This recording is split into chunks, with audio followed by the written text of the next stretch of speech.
جس طرح کشتی سمندر میں ہچکولے کھاتی ہے اور چاروں طرف سے موجیں اسے تھپیڑے مارتی ہیں، اور یا جس طرح کوئی لٹکی ہوئی قندیل آندھی میں حرکت کرتی ہے، یہی حال اس وقت زمین کا ہوگا۔ تو مفسرین کا خیال ہے کہ شاید ایسا ہو کہ زمین جو ہے وہ یکا یک الٹی پھرنی شروع ہو جائے اور سورج مشرق کے بجائے مغرب سے طلوع ہونے لگے، تو اور زمین کی آبادی پر اس وقت کیا گزرے گی۔ قرآن کریم نے اس کا بھی نقشہ کھینچا ہے۔ سورہ حاقہ میں فرمایا فَإِذَا نُفِخَ فِي الصُّورِ نَفْخَةٌ وَاحِدَةٌ، اور جب سور میں ایک پھونک ماری جائے گی، وَحُمِلَتِ الْأَرْضُ وَالْجِبَالُ فَدُكَّتَا دَكَّةٌ وَاحِدَةٌ، اور زمین اور پہاڑ اٹھا کر ایک ہی چوٹ میں توڑ دیے جائیں گے، تو وہ عظیم واقعہ پیش آ جائے گا۔ تو قرآن کے آئینے میں سور پھونکنے کے منظر کو ذرا امیجن کرنے کی کوشش کرتے ہیں۔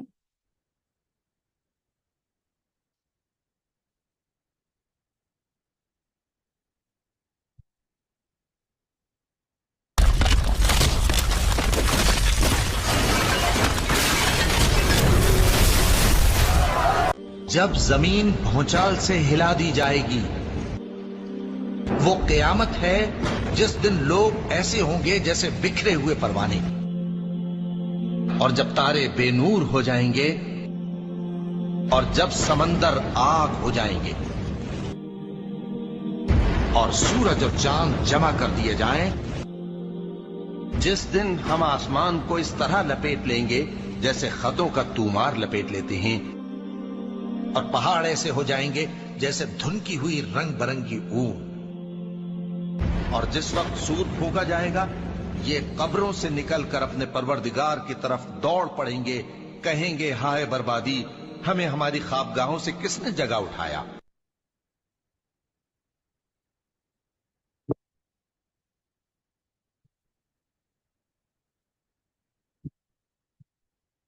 وَإِذَا نُفِخَ فِي الصُّورِ،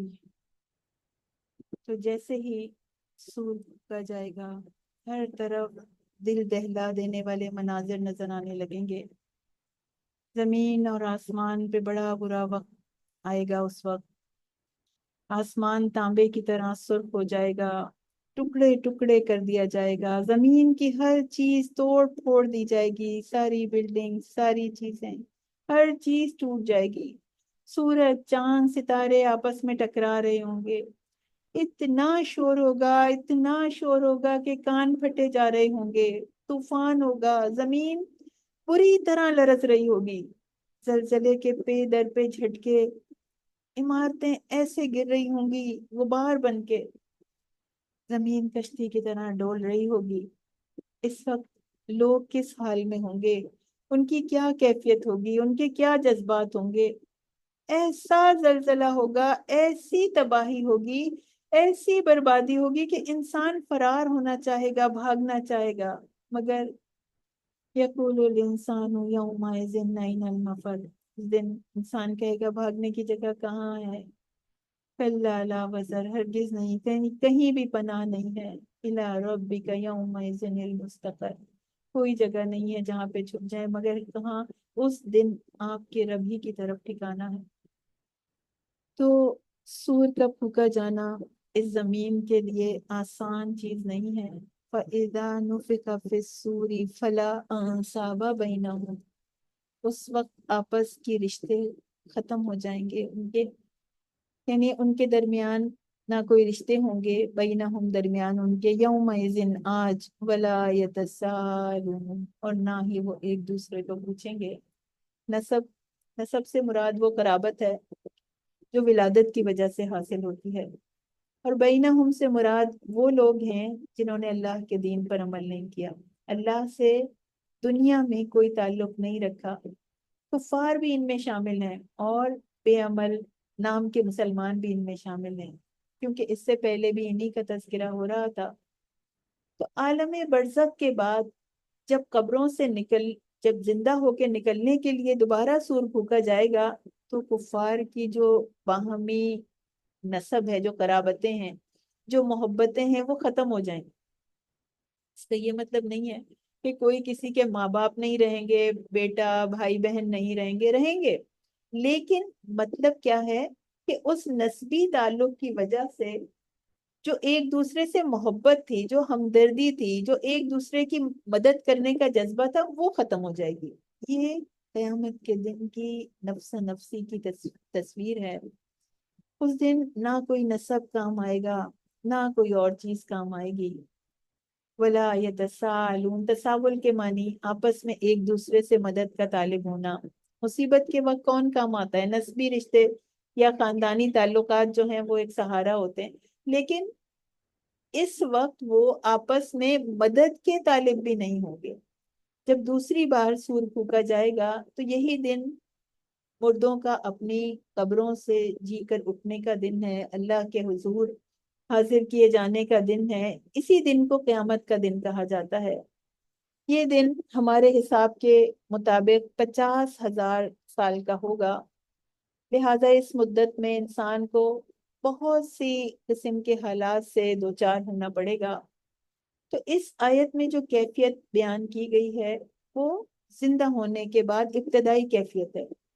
اس وقت ایسی دہشت ہوگی کہ ہر ایک کو اپنی اپنی پڑی ہوگی، سب لوگ رشتہ داریاں بھول جائیں گے۔ پھر جبکہ ہر آدمی اپنے حقیقی رشتہ داروں سے بھی دور رہنے کی کوشش کر رہا ہوگا، ایک دوسرے کا حال پوچھنا تو درکنار ہے، بھاگ رہا ہوگا ایک دوسرے سے۔ تو قیامت کا وہ سما بھگدڑ مچی ہے، ہر شخص بری طرح گھبرایا ہوا ہے، کسی کو کسی کا ہوش نہیں ہے، کسی کی فکر نہیں ہے، نہ ماں کو بچوں کی فکر ہے، نہ بچوں کو ماں کی فکر ہے، نہ بیوی میاں کے لیے پریشان ہے، نہ میاں بیوی کے لیے پریشان ہے، نہ دوستوں رشتہ داروں کو کوئی خیال ہے، سب بھاگے جا رہے ہیں۔ ہر شخص بس اپنے لیے پریشان ہے، آج کیا ہونے والا ہے۔ سورہ سورہ عبسہ کی آیت 34 آتی ہے، یوم یفر المرء من اخیہ، وہ دن ہوگا، یہ وہ دن ہے جس دن آدمی اپنے بھائی سے بھاگے گا، وہ امہ و ابیہ، اور اپنی ماں سے بھاگے گا، اپنے باپ سے بھاگے گا، وہ صاحبتہ و بنیہ، اور اپنی بیوی سے اور اپنے بیٹوں سے بھاگے گا۔ لِكُلِّ امْرِئٍ مِّنْهُمْ يَوْمَئِذٍ شَأْنٌ يُغْنِيهِ، اس دن ان میں سے ہر شخص کی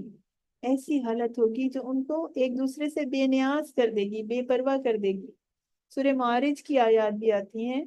آیت 11 میں، کہ مجرموں کا بھی یہی حال ہوگا۔ یود المجرم، وہ ہر مجرم چاہے گا، لو یفتدی من عذاب یومئذ ببنی، کاش کہ اس دن کے عذاب سے بچنے کے لیے فدیے میں اپنے بیٹوں کو دے دے، کہ ان بیٹوں کو لے لو اور مجھے چھوڑ دو، مجھ سے حساب کتاب نہ ہو، مجھے سزا نہ ہو، مجھے عذاب میں نہ ڈالا جائے۔ اور صرف بیٹوں ہی کو نہیں، وصاحبتہ واخیہ، اور اپنی بیوی کو اور اپنے بھائی کو، وفصیلتہ التی تؤوی، اور اپنے خاندان کو جو اسے جگہ دیا کرتا تھا، جس نے اسے ٹھکانہ دیا تھا، ان کو بھی وہ اپنی سزا سے بچنے کے لیے کفارے میں دینے کے لیے تیار ہوگا۔ تو ان تمام لوگوں کو جو زمین میں ہیں سب کو دینے کے لیے تیار ہوگا، اور پھر اپنے آپ کو کسی طرح سے اپنے آپ کو وہ بچا لے، اس کی پوری کوشش یہی ہوگی۔ تو یہ معاملہ سور پھونکنے کے وقت ہوگا، مگر ایمان والوں کو ان کی نسبی قرابت کا فائدہ ہوگا، ان کے دوستی کا بھی فائدہ ہوگا۔ سورہ طور کی آیت ہے، آیت 21، والذین آمنوا، اور وہ لوگ جو ایمان لائے اور ان کی اولاد کسی بھی درجے کے ایمان کے ساتھ ان کے پیچھے چلی، ہم ان کی اولاد کو ان کے ساتھ ملا دیں گے اور ان سے ان کے عمل میں بھی کچھ کمی نہ کریں گے۔ یعنی اللہ تعالیٰ جنت میں اولاد کو اپ گریڈ کر کے ماں باپ تک پہنچا دیں گے، یا ماں باپ کو اپ گریڈ کر کے جنت کے بلند درجے تک اپنے بچوں تک پہنچا دیں گے، کہ یہ سب مل کے خوش ہو جائیں۔ سورہ زخرف کی بھی آیت آتی ہے، آیت 67، کہ سب دلی دوست ایک دوسرے کے دشمن ہوں گے مگر متقی لوگ، یعنی متقی لوگوں کے ساتھ ایسا نہیں ہوگا۔ ان کے دلی دوست وہاں پہ بھی دلی دوست ہوں گے، وہ ان کو یاد کریں گے، جو ساتھی نہیں ہیں ان کے بارے میں سفارش کریں گے۔ اور یہاں پر ایک سوال یہ ہے کہ یہاں پر یہ فرمایا ولا یتساءلون، کہ وہ آپس میں ایک دوسرے سے سوال نہیں کریں گے۔ اور سورہ صافات میں ایک آیت آتی ہے، آیت 27، کہ وَأَقْبَلَ بَعْضُهُمْ عَلَى بَعْضٍ يَتَسَاءَلُونَ، کہ ان کے بعض کی طرف متوجہ ہوں گے اور ایک دوسرے سے سوال کریں گے۔ تو ایسا کیوں ہے کہ یعنی یہاں پر یہ کہا گیا اور وہاں پہ کہا گیا کہ وہ سوال کریں گے؟ یہ کیا بات ہے؟ پہلی بات تو یہ ہے کہ قیامت کا دن بہت طویل دن ہے، 50,000 سال کا دن ہے۔ اس میں مختلف مواقع ہوں گے، مختلف حالتیں ہوں گی، تو کسی حالت میں وہ ایک دوسرے سے سوال کریں گے اور کسی میں نہیں کریں گے۔ اور دوسری بات یہ ہے کہ جب وہ جنت میں داخل ہوں گے تو وہ ایک دوسرے کے متعلق پوچھیں گے، ایک دوسرے کا حال چال پوچھیں گے، ان کی خیریت پتہ کریں گے۔ اور آیت 102، فمن فما ثقلت موازینہ، تو جن کے پلڑے بھاری ہوں گے، جن کے پلڑے وزنی ہوں گے میزان میں، فاولئک هم المفلحون، تو وہ فلاح پانے والے ہوں گے، وہ کامیاب ہوں گے۔ موازین جو ہے موزون کی جمع ہے، یعنی وزن کیے ہوئے۔ تو عقائد، پختہ عقائد، مضبوط عقائد بھاری ہوں گے پلڑوں پر، نیک اعمال پلڑوں پر بھاری ہوں گے، وزنی ہوں گے۔ بھاری ہونے سے مراد ہے مطلب زیادہ ہونا، نیکیوں کا گناہوں کے مقابلے میں نیچے جھک جانا، یعنی نیکی کا پلڑا نیچے آ جائے گا اور گناہوں کا اوپر چلا جائے گا، یعنی وہ پلڑا ہلکا ہوگا اور یہ پلڑا بھاری ہوگا۔ تو ہر شخص کے اعمال کو وزن کرنے کا طریقہ الگ ہوگا، کیونکہ موازین کا لفظ استعمال کیا جا رہا ہے، ایک طرح کے میزان نہیں ہے، کئی طرح کے میزان ہیں۔ اور مفلحون کی بات کی جا رہی ہے کہ یہ لوگ فاولئک هم المفلحون، یہی ہیں وہ نجات پانے والے، یہی ہیں وہ کامیاب ہونے والے، یہی ہیں بلند درجات پہ پہنچنے والے۔ یہ وہی مفلحون ہیں جن کے تذکرے سے یہ سورہ شروع ہوئی تھی، قد افلح المؤمنون۔ تو یہ وہی فلاح ہے جنہوں نے اپنے اندر اللہ کی پسندیدہ صفات کو ڈیولپ کیا، جنہوں نے اللہ کی خشیت میں پوری زندگی محنت کرتے ہوئے گزاری، ساری زندگی نیکیاں جمع کرتے رہے اور اپنی برائیوں کو، اپنے گناہوں کو توبہ کے ذریعے دھوتے رہے، یہ وہی لوگ ہیں۔ اب ان کی نیکیوں کو تولنے کا وقت آ گیا، اب معلوم ہوگا کہ نیکیاں بھاری ہیں یا گناہ بھاری ہیں۔ زبان سے نکلی ہوئی ایک ایک بات کا وزن کیا جائے گا، یہاں تک کہ نیکی کی طرف بڑھنے والے قدموں کو تولا جائے گا۔ اللہ کے راستے میں نکلنا، اللہ کے راستے میں نکلنے کے لیے مشقت کا اٹھانا، قدموں کا مسجد کی طرف جانا، یا قرآن سننے اور سمجھنے کے لیے کسی طرف جانا، کسی کی مدد کے لیے قدم بڑھانا، کسی کی خدمت کے لیے قدم بڑھانا، کسی کی عیادت کے لیے ان پیروں سے جانا، کسی کی مشکل دور کرنے کے لیے چلنا، یہ سب کا سب اس پلڑے کو بھاری کر دے گا۔ کتنی تسبیحات کی، سب اس میں رکھا جائے گا، آنکھوں کے اشارے تک میجر کیے جائیں گے، ہر کام، ہر ایفرٹ، ہر چیز تولی جائے گی، یہاں تک کہ نیتیں تولی جائیں گی، آنکھوں کے اشاروں کا بھی وزن کیا جائے گا۔ اور رسول اللہ صلی اللہ علیہ وسلم نے فرمایا کہ قیامت کے دن میزان قائم کی جائے گی، میزان اتنی بڑی ہوگی، یہ پلڑے اتنے بڑے بڑے ہوں گے کہ اگر آسمان اور زمین ان پلڑوں میں رکھ دیے جائیں تو وہ بھی سما جائیں گے، یعنی ان میں ہر چیز سما جائے گی، یہ اتنے بڑے پلڑے ہیں۔ اب دنیا جو ہے، ابھی دنیا، یہ ابن جریر کے حوالے سے بیان کرتے ہیں کہ قیامت کے دن میزان والے حضرت جبرائیل علیہ السلام ہوں گے، واللہ عالم بالصواب۔ اور میزان کے متعلق بہت ساری متواتر احادیث ملتی ہیں جو کہ تقریباً متواتر المعانی ہیں، کہ یہ وزن کیسے کیا جائے گا، اس کی کیفیت اور اس وزن کو کرنے کی تفصیل جو ہے، اس کے بارے میں علماء کے مختلف اقوال ہیں۔ بعض کا قول ہے کہ بندے کو اس کے اعمال کے ساتھ تولا جائے گا، اور مومن کا وزن اس کی نیکیوں کے برابر ہوگا اور کافر کا کوئی وزن ہی نہیں نکلے گا۔ رسول اللہ صلی اللہ علیہ وسلم نے فرمایا کہ قیامت کے دن بعض لوگ ایسے آئیں گے جو کہ اس قدر موٹے ہوں گے، فربا ہوں گے، مگر اللہ کے نزدیک ان کا وزن مچھر کے پر کے برابر بھی نہیں ہوگا۔ پھر نبی کریم صلی اللہ علیہ وسلم نے یہ آیت فَلَا نُقِيمُ لَهُمْ يَوْمَ الْقِيَامَةِ وَزْنًا تلاوت فرمائی، یعنی قیامت کے دن ان کا کوئی وزن نہیں ہوگا۔ یہ حدیث متفق علیہ ہے، یعنی صحیح بخاری اور صحیح مسلم دونوں میں موجود ہے۔ کچھ مفسرین کہتے ہیں کہ اعمال نامے تولے جائیں گے، یعنی وہ صحیفے جن کے اندر نیکیاں لکھی ہوئی ہیں یا بدیاں، گناہوں کا ذکر کیا گیا ہے، ان کو لکھا گیا ہے، ان کو تولا جائے گا۔ بعض نے کہا کہ اعمال کو مجسم شکل دے کر تولا جائے گا۔ حضرت ابن عباس رضی اللہ تعالیٰ عنہ راوی ہیں کہ رسول اللہ صلی اللہ علیہ وسلم نے فرمایا کہ اس ذات کی قسم جس کے ہاتھ میں میری جان ہے، اگر آسمانوں کو اور زمین کو اور اس کے اندر کی ان یعنی اس کے اندر جو کچھ بھی ہے ان کو، اگر یعنی پوری کائنات کو بھی لا کر میزان کے ایک پلڑے میں رکھ دیا جائے اور دوسرے پلڑے میں لا الہ الا اللہ کی گواہی کو رکھا جائے، لا الہ الا اللہ کی شہادت کو رکھا جائے، تو وہ پلڑا جھک جائے گا۔ لا الہ الا اللہ کا جو پلڑا ہے وہ جھک جائے گا۔ اور جن لوگوں کے عمل مخلوط ہوں گے، اچھے عمل بھی ہیں، برے عمل بھی ہیں، ان میں جنت کے اندر داخل ہونے کی صلاحیت تو ہے، مگر ابھی فیصلہ نہیں ہو سکا ان کے بارے میں۔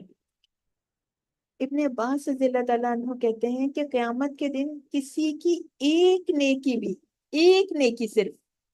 ایک نیکی بھی گناہوں سے زیادہ ہوگی تو وہ جنت میں چلا جائے گا، اور جس کے گناہ نیکیوں سے زیادہ نکلیں گے تو وہ دوزخ میں چلا جائے گا۔ اللہم اجرنا من النار۔ حضرت ابن عباس رضی اللہ تعالیٰ عنہ نے فرمایا کہ ایک دانے کے وزن سے بھی میزان کا وزن ہلکا ہو جائے گا یا بھاری ہو جائے گا۔ جن لوگوں کی نیکی اور بدی برابر ہوں گے وہ کون لوگ ہوں گے؟ وہ ہوں گے اصحاب الاعراف۔ ہم نے سورہ اعراف میں ان کے بارے میں پڑھا ہے۔ تو وہ اس وقت تک اعراف میں رہیں گے جب تک کہ ان کو جنت میں داخلے کا حکم نہیں دے دیا جاتا، تب تک وہ جنت میں نہیں جا سکیں گے، اور جب ایسا حکم ہوگا تو تب وہ جنت میں جائیں گے۔ اور ایسے اعمال کون سے ہیں جو کہ میزان عمل کو بھر دینے والے ہیں؟ وہ نیکیاں کون سی ہیں؟ ابن عبد الرزاق کہتے ہیں کہ علم جو ہے وہ اس کی بڑی فضیلت ہے۔ اس کے بارے میں جو باب ہے اس میں یہ کہتے ہیں کہ قیامت کے دن آدمی کا عمل لا کر اس کے ترازو کے ایک پلڑے میں رکھ دیا جائے گا اور وہ پلڑا ہلکا رہے گا۔ پھر بادلوں کی طرح ایک چیز لا کر اس ترازو کے دوسرے پلڑے میں رکھ دی جائے گی تو وہ وزنی نکلے گا۔ پھر اس شخص سے کہا جائے گا تو جانتا ہے یہ کیا ہے؟ شخص جواب دے گا نہیں، مجھے نہیں پتا، میں اس بات سے واقف نہیں ہوں۔ تو کہا جائے گا یہ وہ علم ہے جس کی تعلیم دوسروں کو دیتا تھا۔ دین کا علم کی بات کی جا رہی ہے، قرآن کے علم کی بات کی جا رہی ہے کہ جو دوسروں کو سکھایا، جو دوسروں کو بتایا، جتنا سیکھا بس اتنا سکھا دیا دوسروں کو، کوشش کی کہ یہ بھی بچ جائے، یہ بھی سن لے کہ اس کے رب نے اس سے کیا کہا ہے، اس بارے میں فکر کی، اس بارے میں یہ دوسروں تک پہنچانے کی کوشش کی، تو اللہ تعالیٰ اس سے اس پلڑے کو، اس میزان عمل کو بھر دیں گے۔ ایک اور حدیث آتی ہے کہ قیامت کے دن علماء کی روشنائی، یعنی علماء جس پین سے لکھتے ہیں اس کی روشنائی، اس کی سیاہی اور شہیدوں کے خون کا موازنہ کیا جائے گا۔ تو یعنی علماء کی روشنائی ہے وہ شہیدوں کے خون سے بھاری نکلے گی، یعنی جو انہوں نے محنت کی، جو انہوں نے پڑھا لکھا، جو انہوں نے کوشش کی، اللہ کی کتاب کو سمجھنے کی کوشش کی، اس کے لیے جو انہوں نے لکھا، جو انہوں نے محنت کی، اس کی سیاہی تک کو تولا جائے گا۔ پھر نبی کریم صلی اللہ علیہ وسلم کی ایک اور حدیث ہے، بخاری کی حدیث ہے، یہ 6682 اس کا نمبر ہے کہ نبی کریم صلی اللہ علیہ وسلم نے ارشاد فرمایا کہ 2 کلمے ایسے ہیں جو زبان پر ہلکے ہیں لیکن میزان عمل پہ بہت بھاری ہیں اور اللہ تعالیٰ کو بہت پسند ہے۔ وہ 2 کلمے کون سے ہیں؟ سبحان اللہ و بحمدہ سبحان اللہ العظیم۔ پھر نبی کریم صلی اللہ علیہ وسلم کی ایک حدیث ہے، مسلم میں آتی ہے، حدیث 534، کہ صفائی نصف ایمان ہے۔ الحمدللہ، الحمدللہ میزان کو بھر دیتا ہے، اور سبحان اللہ والحمدللہ زمین اور آسمان کے درمیان ہر چیز کو بھر دیتے ہیں۔ اور نماز نور ہے، صدقہ دلیل ہے، صبر روشنی ہے، اور قرآن تمہارے حق میں یا تمہارے خلاف حجت ہوگا۔ پھر عقیدہ توحید جو ہے نا، اس وقت انسان کے ترازو میں وزنی ترین چیز ہوگی۔ تو نبی کریم صلی اللہ علیہ وسلم نے اس کے بارے میں فرمایا کہ اللہ تعالیٰ قیامت کے دن امت سے ایک شخص کو چھانٹ کے نکالے گا، سب لوگوں کے سامنے اس کو لے کر آئیں گے، اور اس کے سامنے گناہوں کے 99 رجسٹر کھول دیے جائیں گے۔ یعنی اس نے اتنے گناہ کیے ہوں گے کہ 99 رجسٹرز میں صرف اس کے گناہ لکھے ہوں گے، اور وہ رجسٹر اتنے بڑے ہوں گے کہ حد نکاح تک یعنی وہ اتنے بڑے ہیں کہ یعنی نگاہ کی آخری حد تک پھیلے ہوئے ہیں۔ پھر اللہ تعالیٰ اس سے فرمائے گا کہ کیا تم ان میں سے کسی جرم کا انکار کرتے ہو؟ کہ ایسا تو نہیں ہے کہ تمہارے کاتبوں نے، تمہارے جو لکھنے والے فرشتے ہیں، انہوں نے تم پر ظلم کیا ہو؟ وہ کہے گا نہیں میرے پروردگار، نہیں انہوں نے ظلم نہیں کیا۔ تو اللہ تعالیٰ اس سے کہیں گے تمہارے پاس تمہاری صفائی کے لیے کچھ ہے، کچھ کہو گے اپنی صفائی میں؟ کوئی عذر ہے تمہارے پاس؟ کوئی ایکسکیوز ہے تمہارے پاس؟ تو وہ کہے گا کہ میرے پروردگار میرے پاس کوئی ایکسکیوز نہیں ہے، کوئی عذر نہیں ہے، میں نے واقعی یہ جرم کیے ہیں، میں نے واقعی یہ گناہ کیے ہیں۔ تو اللہ تعالیٰ فرمائے گا کہ تیری ایک نیکی ہمارے پاس ہے، آج کے دن تجھ پر کوئی ظلم نہیں کیا جائے گا۔ پھر ایک کاغذ نکالا جائے گا جس پر لکھا ہوگا اشہد ان لا الہ الا اللہ واشہد ان محمدن عبدہ ورسولہ۔ اللہ تعالیٰ کہے گا جاؤ اپنے اعمال کا وزن دیکھو، کیسے تمہارے اعمال کا وزن کیا جا رہا ہے۔ وہ کہے گا اے میرے رب، یہ رجسٹر اتنے بڑے بڑے ہیں، ان کے سامنے ایک چھوٹے سے کاغذ کی کیا حیثیت ہے؟ اللہ تعالیٰ فرمائیں گے ہمارے ساتھ زیادتی نہیں ہوگی۔ آپ صلی اللہ علیہ وسلم نے فرمایا کہ پھر وہ تمام رجسٹر ایک پلڑے میں رکھے جائیں گے اور وہ پرچی دوسرے پلڑے میں ڈال دی جائے گی، تو وہ سارے رجسٹر ہلکے ہو کر اٹھ جائیں گے اور وہ پرچی بھاری ہو جائے گی۔ اللہ کے نام کے مقابلے میں کوئی چیز اس پر بھاری نہیں ہو سکتی۔ یہ ترمذی کی حدیث ہے، 2639 اس کا نمبر ہے، اور ابن ماجہ مسند احمد نے بھی اس کو روایت کیا ہے، اور البانی نے بھی اس کو صحیح قرار دیا ہے رحمۃ اللہ علیہ۔ تو میزان میں ایک عمل ایسا ہے جس کے بارے میں کہا گیا کہ مومن کے میزان میں اس سے زیادہ وزنی چیز کوئی نہیں ہوگی۔ یعنی سب سے زیادہ وزنی وہ ہوگا، میزان میں سب سے زیادہ بھاری وہ ہوگا۔ تو ہم شوق کے ساتھ سن لیں کہ اللہ کرے ہمارے اعمال نامے میں وہ چیز نکل آئے، ہم ابھی زندگی میں اس کو اپنے اعمال نامے میں لکھ لیں، جمع کرا لیں۔ قیامت کے دن نبی کریم صلی اللہ علیہ وسلم کہتے ہیں کہ حسن اخلاق کو میزان عمل میں نیکیوں کے پلڑے میں رکھا جائے گا، تو یہ اس کی نیکیوں میں سب سے زیادہ وزنی ہوگا۔ تو نبی کریم صلی اللہ علیہ وسلم نے کہا کہ قیامت کے دن مومن کے میزان میں اس سے زیادہ وزنی کوئی شے نہیں ہوگی۔ ترمذی کی حدیث ہے، 2009 اس کا نمبر ہے۔ اب ہم نے ایک حدیث دیکھی کہ ایک پرچی پہ لکھا گیا اشہد ان لا الہ الا اللہ واشہد ان محمدن عبدہ ورسولہ، وہ ہر چیز سے بھاری ہو گئی۔ اور یہاں پر دوسری حدیث میں ہمیں یہ بتایا گیا کہ یعنی ہر چیز سے زیادہ وزنی جو ہے وہ کیا چیز ہے؟ حسن اخلاق ہے۔ تو یہ کیا حدیث میں کلیش ہے؟ نہیں، ہرگز نہیں۔ یہ بات کیا ہے؟ سمجھنے کی بات ہے۔ یہ جو اشہد ان لا الہ الا اللہ کی گواہی ہے، یہ وہ کلمہ ہے جس سے انسان ایمان کی سرحد میں داخل ہوتا ہے، جس سے ایک شخص مومن ہوتا ہے جس کو پڑھنے کے بعد۔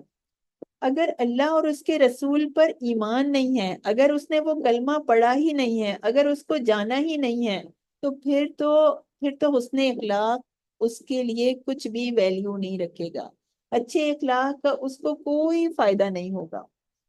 حسن اخلاق کا کس چیز کے ساتھ فائدہ ہوگا؟ ایمان کے ساتھ۔ اس کے بعد جب اس نے کلمہ پڑھ لیا، سوچ سمجھ کر ایمان لے کر آ گیا اس پر،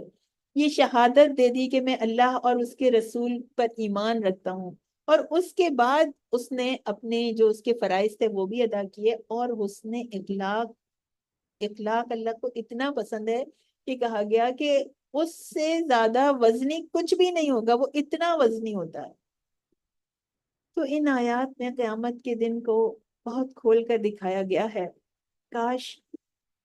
ہم اس قرآن کے آئینے میں آج یہ دیکھ لیں، آج ہم یہ سمجھ لیں،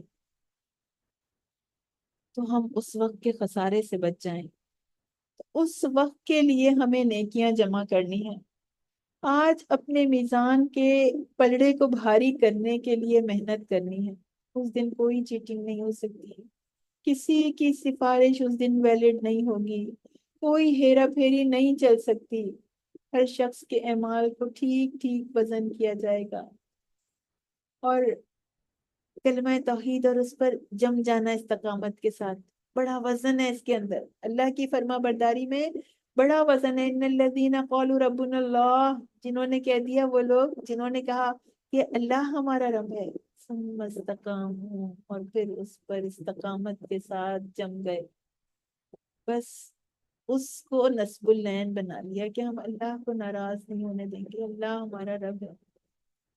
تتنزل علیہم الملائکہ، تو ان کے اوپر فرشتے اترتے ہیں، فرشتے انہیں تسلی دیتے ہیں، اور کن کن موقعوں پہ اتریں گے؟ دنیا میں بھی اتریں گے، ان کی موت کے وقت بھی، جس وقت گھبراہٹ کے عالم ہوں گے، جس وقت کوئی ساتھی کوئی دوست نہیں ہوگا، اس وقت بھی تسلی دیں گے، اللہ تخافوا، کوئی خوف نہ کرو، ولا تحزنوا، تم کوئی غم نہ کرو، فابشروا بالجنت التي، تم کو جنت کی بشارت دی جاتی ہے، تم کو اس کی خوشخبری سنائی جاتی ہے، التي کنتم توعدون، وہ جنت جس کا تم سے وعدہ کیا جاتا تھا آج تم کو مل جائے گی۔ وہ اس گھبراہٹ کے عالم میں وہ فرشتے ان کو خوشخبری سنائیں گے، ان کو کام کر دیں گے، ان کو سکون سے کر دیں گے کہ تمہارے لیے کوئی پریشانی نہیں ہے، تمہارے لیے کوئی سٹریس نہیں ہے، تم بالکل سکون سے ہو جاؤ، تمہاری تسکین کے لیے اللہ تعالیٰ کی یہ خوشخبری ہے۔ اور اعمال صالح بھی اس کو سپورٹ کریں گے، نیکیوں کا پلڑا جھک جائے گا تو انسان کو فوراً پتہ چل جائے گا، جب نیکیوں کا پلڑا جھکے گا کہ وہ دنیا کے امتحان میں پاس ہو گیا، جب اسے پتہ چلے گا تو اس کی خوشی کی کوئی انتہا نہیں رہے گی۔ لیکن کچھ اور لوگ بھی ہوں گے، وَمَنْ خَفَّتْ مَوَازِينُهُ، جن کے موازین ہلکے ہو گئے، جن کے پلڑے ہلکے ہو گئے، اس میں وزن نہیں ہے نیکیوں کا، فَأُولَٰئِكَ الَّذِينَ خَسِرُوا، تو انہوں نے اپنے آپ کو خسارے میں ڈال دیا، بہت بڑے نقصان میں ڈال دیا، انفسہم، اپنے آپ کو ڈال دیا، فی جہنم خالدون، اب وہ جہنم میں ہمیشہ ہمیشہ رہیں گی۔ تو جن کی نیکیوں کا پلڑا ہلکا ہونے کی وجہ سے اوپر اٹھ گیا، برائیوں کا پلڑا بھاری ہوا، گناہ زیادہ نکلے، دنیا ہی میں پھنسے رہے تھے، نیکیوں کی فرصت نہیں ملی، بس سوچا ہی نہیں نیکیاں کمانے کے لیے، تو سارا وقت زندگی کا ایسے ہی ضائع ہو گیا، تو اب اس امتحان میں فیل ہو جائیں گے، ناکام ہو جائیں گے، پھر وہ اپنی ناکامی پر، اپنے خسارے پر روئیں گے، چلائیں گے، فریادیں کریں گے، انتہا سے زیادہ افسوس کریں گے، حسرت کریں گے، ندامت اور شرمندگی سے گڑے جا رہے ہوں گے۔ اس کے نتیجے میں ان کا جہنم کا عذاب بھی ان کے لیے انتظار کر رہا ہوگا، پہلے سے ان کے لیے تیار ہوگا، اور اس میں وہ بھی ہوں گے جو مسلمان ہوتے ہوئے بھی گناہوں میں پھنسے رہے، اللہ کی توحید کے اقرار کے ساتھ ساتھ شرک بھی کرتے رہے، اچھے عمل بھی کرتے رہے مگر برے عمل زیادہ تھے، اچھے عمل کہاں ضائع ہو گئے؟